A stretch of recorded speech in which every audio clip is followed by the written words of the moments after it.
They are in it not by choice, but because this horrific incident happened to them. But what I learned very quickly by stepping into the first Black church in this rural community, saying, hey, I'm a Southerner and a Christian too, because that matters in the South. And I'm here to talk to you about, I didn't say sexual violence, I said, I'm here to talk to you about rape. And people were like, okay, that's a big 4-letter word. And they actually let me in to talk to their kids about how and what role do they play in leadership, because that's how I approach this, is if we invest in our children and give them the tools that they need to change and transform the world that they live in, then we can actually end sexual violence.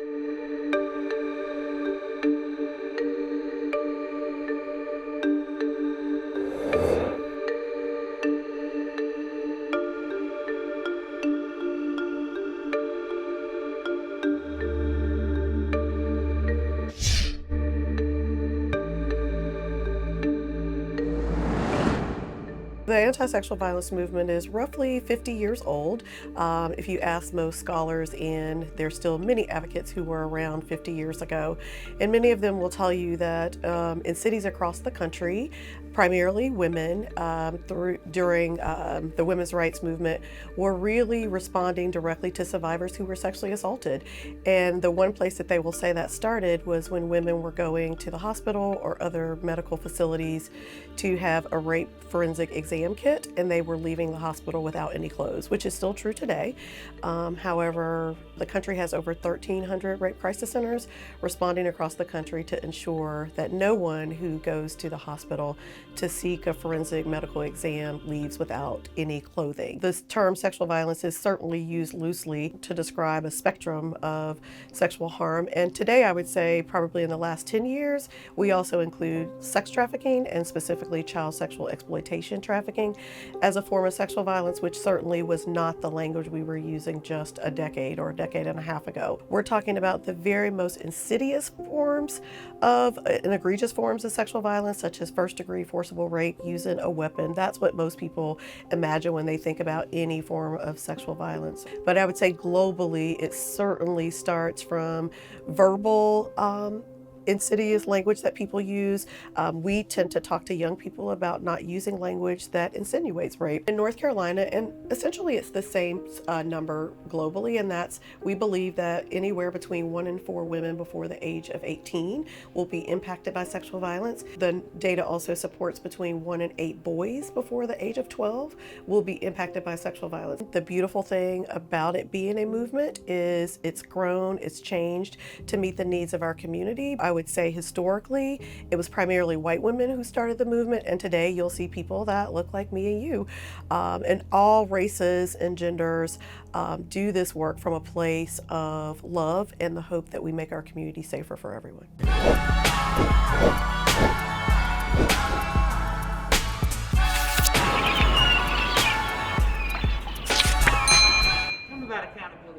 Accountability comes with love, because if you don't hold that person accountable, how do I know you love them? Come on now. I want you all to be better than me, because the reality of it is, I hold you all in my heart every single day, and I know parents, some of your kids are probably really mad at me, but I practice love and accountability. And they mad at me every year, but they keep coming back. So I'm a little. My name is Tracy Wright, and I have the honor and privilege to be the adult ally to the Young Advocates Institute. Every time we're in space with young people, I am saying, I love you, right? I love you. Even when it's hard, I love you. Even when they are really getting on, I got a peculiar group of young people that I love. 13 to 17, that's an interesting age, right? Right? And even when they're pushing boundaries, I love you. And, right? Because a lot of things can exist at one time. I'm going to hold you accountable. So it's just a practice. It's an expectation, how we interface with young people, right? Because I also, to to tout and proclaim love with accountability, I also have to be accountable for my actions and my interactions with young people as well too. And I think that's why young people kind of rock with me and believe me, especially members of our advisory council, because I've made decisions, they've made decisions, I've made decisions, and I'm like, you know what? I'm sorry, I didn't get that right. And people are like, whoa, you apologize to young people? Yeah, I am. We need love because we need to know that people are there for us, that we belong, and that our life matters. Love is an action word. It's not just saying the word. You really have to act on it. Love for me is agape love. It's unconditional.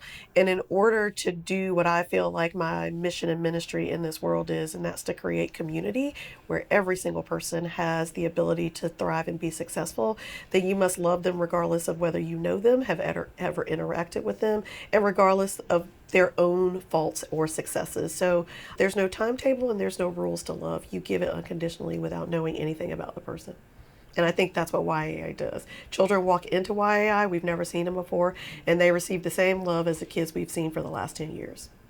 YI is a social justice learning initiative that houses and trains 200 teenagers ages 13 through 17 from across the state of North Carolina for a weekend of leadership development, art, activism, social justice, prevention, education, workshops, and seminars. I think it's important to know that the beauty of YAI is that it actively listens to the culture set forth by young people who are the ambassadors of cool, and uses the things that they are consumers of to really engage them, carve out spaces for them to really give their voice to the solutions around buried social justice issues.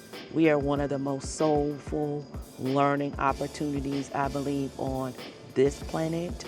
And the way we do that is by infusing popular culture, new social norms, social media, hip hop culture into grooming and really passing the torch to genius level leaders. Coley loves the kids. That's been my mantra for such a long time because I do. When children know that they are loved, they will do pretty much whatever you're going to ask them to do. So it is really important to develop the whole child. It's more than just the cover of a textbook and the four walls within a room.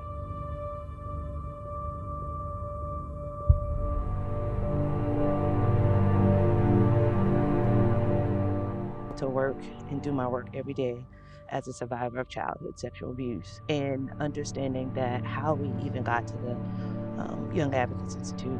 There are pieces of my story, and we got a chance to contribute in a piece called The Vanguard of Love, Accountability, the Young Advocates Institute, You and I. One of the pieces that I think that's so important about the anthology and Love with Accountability is it's a framework in which we have really guided the Young Advocates Institute, understanding that love and accountability are vital and are important, and accountability, in my thought process, is the greatest form of love.